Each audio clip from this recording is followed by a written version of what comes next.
بسم اللہ الرحمن الرحیم نحمدہ ونصلی ونسلم علی رسولہ الکریم اما بعد۔ محترم ناظرین، بیت الخلاء جانے سے پہلے دعا کا اہتمام کرنا چاہیے، اور اس کی وجہ یہ ہے کہ بیت الخلاء کے اندر شیاطین مرد اور شیاطین عورتیں ہوتی ہیں، تو اس وجہ سے اگر کوئی دعا پڑھے بغیر وہاں جائے گا تو ممکن ہے کہ اس کو کوئی نقصان پہنچے شیاطین کی طرف سے، اور پھر وہ اس نقصان کا ذمہ دار خود ہوگا۔ اس لیے کہ نبی کریم صلی اللہ علیہ وآلہ وسلم نے ہمیں جو ہے دعا سکھا دی ہے، اور وہ دعا نبی علیہ السلام پابندی سے پڑھا کرتے تھے بیت الخلاء جانے سے پہلے، اور دعا بھی حدیث کی کتابوں کے اندر منقول ہے۔ تو اس لیے ہمیں اس دعا کا اہتمام کرنا چاہیے تاکہ ہم شیاطین جنات کے شر سے محفوظ رہ سکیں۔ یہ بہت زیادہ ضروری ہے، خود بھی سیکھیں، اس کو پڑھنے کا اہتمام کریں اور اپنے بچوں کو بھی سکھائیں۔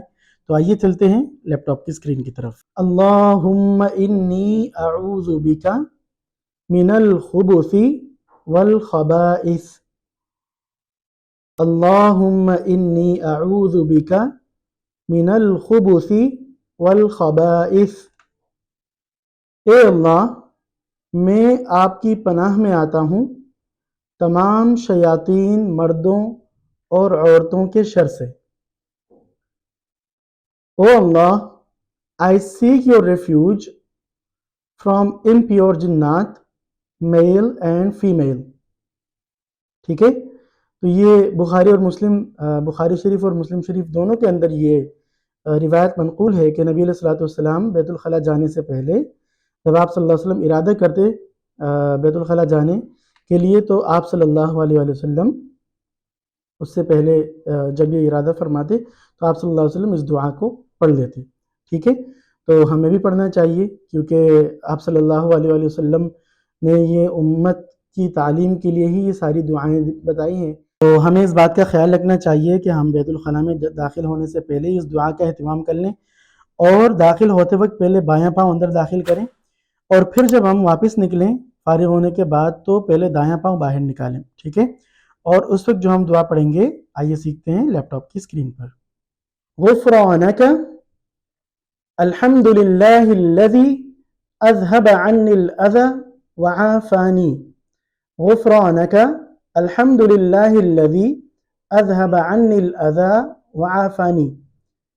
اے اللہ، میں تجھ سے مغفرت طلب کرتا ہوں، تمام تعریفیں اللہ کے لیے ہیں جس نے مجھ سے تکلیف دینے والی چیز کو دور کیا اور مجھے عافیت دی۔ I ask you Allah for forgiveness. All praises to Allah who has taken away my discomfort and granted me relief۔ ایک اور بہت ہی اہم بات یہ ہے کہ بیت الخلاء میں اس انداز سے بیٹھا جائے کہ قبلے کی طرف نہ رخ ہو اور نہ پشت ہو، یعنی چہرہ بھی قبلے کی طرف کر کے نہ بیٹھے، رخ کر کے نہ بیٹھے۔ اس سے بھی نبی علیہ السلام نے منع فرمایا سختی سے، اور جائز نہیں ہے اس طرح کرنا، اور گناہ بھی ملے گا۔ اور اس طریقے سے قبلے کی طرف پشت کر کے بھی نہ بیٹھے۔ ٹھیک ہے، اس سے بھی نبی علیہ السلام نے منع فرمایا کہ کوئی اس طرح سے نہ بیٹھے۔ ٹھیک ہے، تو اس انداز سے بیٹھنا چاہیے کہ دایاں طرف یا جسم کا بایاں طرف جو ہے وہ قبلے کی طرف آئے۔